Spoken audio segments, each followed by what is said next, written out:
Ready? Bless this fight, fam. Welcome to Boxing Bros. We're here to record our second episode, and today I'm here with Trill. What's going on, everybody? G couldn't make it. It's for a good reason. Congratulations to my brother G. But we're going to substitute G with our cameraman making his way to the seat. Standing at 6'5". Hey! Ned's in the building. What up, man? What's going on, Moran? This is our cameraman. He's filling in for G. He's still doing his camera duties. Yes. And now, the first topic that we're going to discuss is Devin Haney. Devin Haney made his debut on the Zone last night. And he had an impressive knockout of a pretty quality opponent. Were you able to see that knockout? Listen. All I want to say is congratulations to Devin Haney on the one-punch knockout. Secondly, I wanted to add, I wish G was here. Congratulations, G. Wish you was here. But we see where Devin Haney is at. Devin Haney is at the Zone. Why is Devin Haney at the Zone? Because he wants to be there with the popular fighters. The two most popular fighters in boxing. Who are they? Canelo Alvarez, and the other one is, kid, help me out. Oh, Anthony Joshua. Of course. Anthony Joshua. He wants to be there. He wants to fight more. He wants to have more publicity, and he wants to be more active, and he wants to make more money. So where did he go? They on Def Jam, not Def Row. Exactly. So where he go? You know what I'm saying? He wanted to go home, so he went to the Zone. All right? So that's what it is. So congratulations to Devin Haney on the business move, and congratulations to Devin Haney on the one-punch knockout. Yeah. A lot of people was talking about when was he going to gain his man strength, okay? Because he was, he was hurting people, and he was going rounds, but he wasn't putting nobody away. So I think that answered a lot of some people's questions. When was his man strength going to come? And I guess we seen it. So I watched the fight. It was very impressive. Devin Haney showed his ability to counter, his ability to make an opponent miss. He showed that he was sharp. He also showed that he had power, and I think it was awesome because he had done everything up to that point to show he was a slick boxer. Of course, he was drawing comparisons to Floyd Mayweather, which he's trained by Floyd Mayweather Sr. at times, and he's been in the Mayweather boxing gym since he was a kid. So the comparison is only natural. However, that 7th round knockout was with one punch. It was with one punch that he set up with a right hook to the body. Then he played like he was going to go to the body, came over the top, and landed that right hand flush on Antonio Moran's head. And Moran fell, and he was on the ground for a very long time. So people saying that Devin Haney lacks the knockout power should take a look at that knockout because it was a vicious KO. And at times, people were worried that Moran may not get up and would possibly have to leave on a stretcher. So for that reason, Devin Haney proved a lot. I think Eddie Hearn also proved a lot. He proved that he could take the up-and-coming star, because Devin Haney is the only fighter in the United States of America who's been boxing since he was 17 years old. In America, you can't turn pro until you're 18. Devin Haney's been fighting since he's 17. Here he is at 20. He has about 20 pro bouts, and he just put on this performance. He chose to sign with Eddie Hearn over Al Heyman. So I'll start with Ned on this one. What are your thoughts on Devin Haney, Black American fighter, signing with Eddie Hearn over Al Heyman? Sometimes you gotta just review your situation and think about how, where you want to go and what financial options better for you. And he felt the Zone was better for him. Then salute for trying to make the best decision. Where you go on from here. True. Anything to add on that? Listen, I don't really see it. You know what I'm saying? I said what I said last week, and I stand by it. Okay? Al Heyman, he's good for certain fighters. You know what I'm saying? But then there's other fighters. You know what I'm saying? That he's not too good for. And Devin Haney, when it comes down, it doesn't. Sometimes people always want to go and race.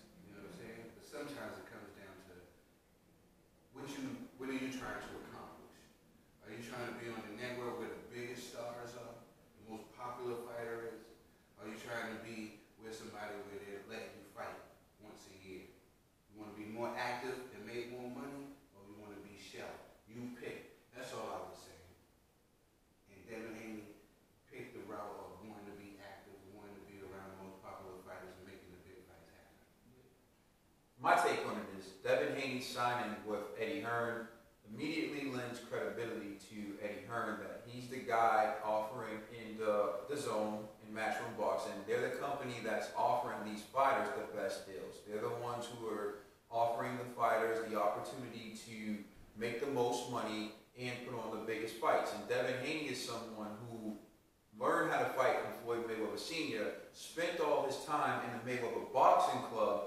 We all know what Al Heyman did for Floyd Mayweather's career, which means Al Heyman would have had the fast track to Devin Haney, yet Devin Haney and his family still chose to sign with Eddie Hearn over Al Heyman, Mayweather Promotions, PBC, and Showtime. I think that speaks volumes because you have a fighter who started in the Mayweather Boxing Club, who still trains with Floyd Mayweather Sr., has ties to Mayweather. Mayweather and his connection with Al Heyman wasn't enough to get him to sign with Al Heyman.